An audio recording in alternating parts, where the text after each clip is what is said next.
The next topic is semantic parsing. Semantic parsing in NLP is the process of analyzing the sentence or word. To identify their meaning and structure, including their relationship between two entities, actions and concepts. Okay, ఇక్కడ మనకి semantic parsing అంటే ఏంటిదంటే it's the process of analysing వర్డ్ని కానీ లేదా సెంటెన్స్ని కానీ మనం analyse చేస్తాం. అండ్ ఇక్కడ ఏం చేస్తామంటే ఐడెంటిఫై చేస్తాం వర్డ్ యొక్క మీనింగ్ ఆర్ సెంటెన్స్ యొక్క మీనింగ్ అండ్ స్ట్రక్చర్ని మీనింగ్ని మనం ఇక్కడ ఐడెంటిఫై చేస్తున్నాం సిమాంటిక్ పార్సింగ్లో. అండ్ ఆ టూ ఎంటిటీస్ తీసుకుంటే ఆ టూ ఎంటిటీస్ మధ్యలో ఉన్న రిలేషన్షిప్ని కూడా మనం ఐడెంటిఫై చేస్తున్నాం. అండ్ యాక్షన్స్ని అండ్ కాన్సెప్ట్ని ఇంక్లూడ్ లైక్ ఎంటిటీ రికగ్నైజేషన్ అంటే ఏంటంటే identifying the entities such as name, location, state, date etcetera. Entity recognition అంటే ఎంటిటీస్ లైక్ ఒక పర్సన్ తీసుకుంటే ఆ పర్సన్ నేమ్, లొకేషన్, స్టేట్, ఆ పర్సన్ సంబంధించిన ప్రాపర్. ఓకేనా.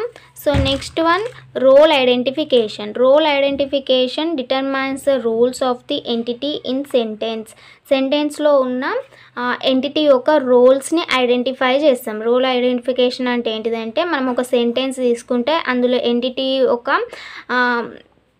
రోల్ని ఐడెంటిఫై చేస్తాం. ఫర్ ఎగ్జాంపుల్ ఏంటంటే ఇప్పుడు ఒక పర్సన్ దేవిక బ్రోకెన్ విండో అని తీసుకుంటే ఇక్కడ దేవిక ఇది ఒక ఎంటిటీ, మనకి దేవిక అనేది ఒక ఎంటిటీ అండ్ విండో ఒక ఎంటిటీ. దీని యొక్క రోల్ ఏంటి, ఇక్కడ దేవిక అనేది పర్సన్, దీని యొక్క రోల్ ఏంటిది పర్సన్. ఓకేనా. సో రోల్ ఐడెంటిఫికేషన్ అంటాం దాన్ని. Next relationship, recognition, extraction. Identifying the role and relationship between the two entities such as actions and modifications. Two entities మధ్యలో ఉన్న రిలేషన్షిప్ని అండ్ రోల్స్ని ఐడెంటిఫై చేస్తాం. వాటినే మనం సచ్ యాజ్ ఏంటి అంటే యాక్షన్స్, మోడిఫికేషన్స్. ఓకేనా. నెక్స్ట్ కాన్ఫరెన్స్ రిజల్యూషన్ అంటే ఏంటంటే resolve the pronouns and other conference to their. Next semantic role labelling అంటే identifying the role played by entities in a sentence. ఇందులో కూడా మనం సెంటెన్స్లో ఉన్న ఎంటిటీస్ ఏవైతే ప్లే చేస్తున్నామో దాని యొక్క రోల్స్ని ఐడెంటిఫై చేస్తాం. And semantic parsing is crucial for various NLP applications like questioning, answering, text summarisation, information extraction, dialogue system, NLU, natural language. ఇక్కడ తీసుకుంటే the cat chased the mouse అనే ఒక ఎగ్జాంపుల్ తీసుకున్నాం. దీని టోకెనైజేషన్స్ ఏమైతాయి అంటే టోకెనైజేషన్స్ అంటే ఏంటి, సింగిల్ యూనిట్స్గా మనము డివైడ్ చేయడం. ఒక సెంటెన్స్ ఏదైతే ఉంటుందో break the sentence into individual words.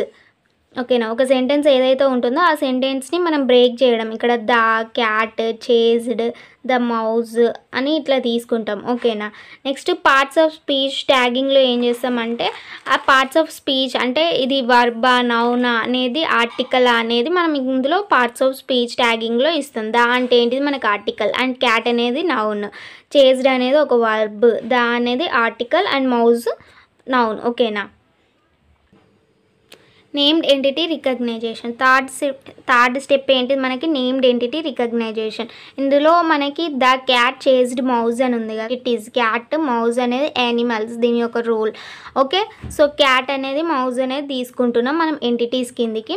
Dependency parsing అంటే క్యాట్ చేజ్డ్ మౌజ్ అని ఉంది కదా, ఇది ఒక సబ్జెక్ట్ క్యాట్ అనేది అండ్ చేజ్డ్ అనేది ఒక యాక్షన్ జరుగుతుంది మనకి. ఆబ్జెక్ట్ ఏంటిది మౌజ్. ఓకేనా.